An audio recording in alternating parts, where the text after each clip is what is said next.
Here's a short one for you. Story about the tragedy that is my love life.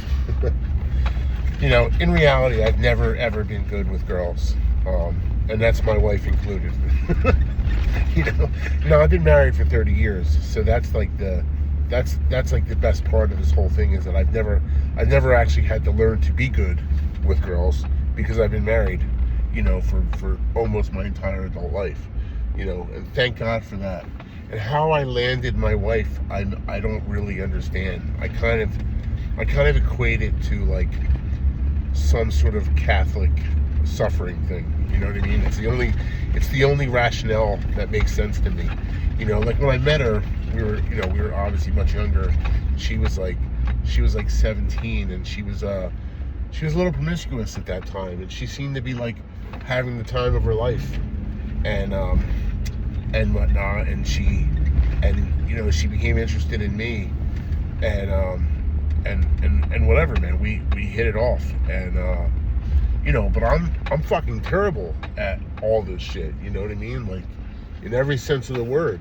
And so the only thing I can think of is like that she went from being promiscuous and enjoying herself to now she, like Jesus on the cross, I think has to suffer eternally for her sins, right? So whatever her like sexual sins were before she met me, I think that she's like repenting.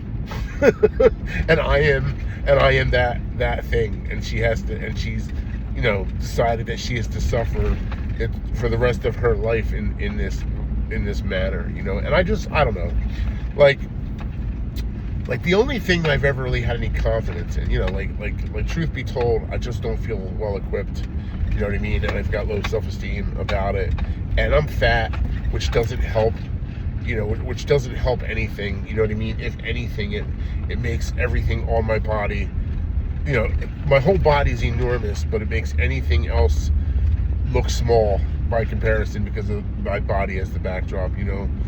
And the only thing I've ever really had any confidence in doing was was cooking, right? When I was in the restaurant business and I was like a chef in a professional kitchen, I was really, really, really good.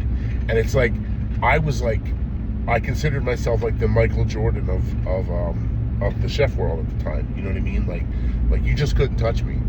And I used to joke and talk shit that I could like make a woman undress and make a woman moan, you know what I mean, based on the dishes that I make. And that and to me, like, that's actually a true story, because that is literally the closest I ever come to satisfying my wife is through the food that I make. I might occasionally get like a moan. I mean, you know, like I've watched enough porn and shit in my life to, like, you know, like women are out there like moaning and, oh, deeper, faster, harder, blah blah blah. Well, I don't get that in my world. What I get in my world is like saltier, crispier, toast it more. That's it, you know. And luckily for me, my wife never asked for deeper, because deeper ain't really an option. Anyway, that's the story for today. Little personal, but, you know, shit makes me laugh. Thanks.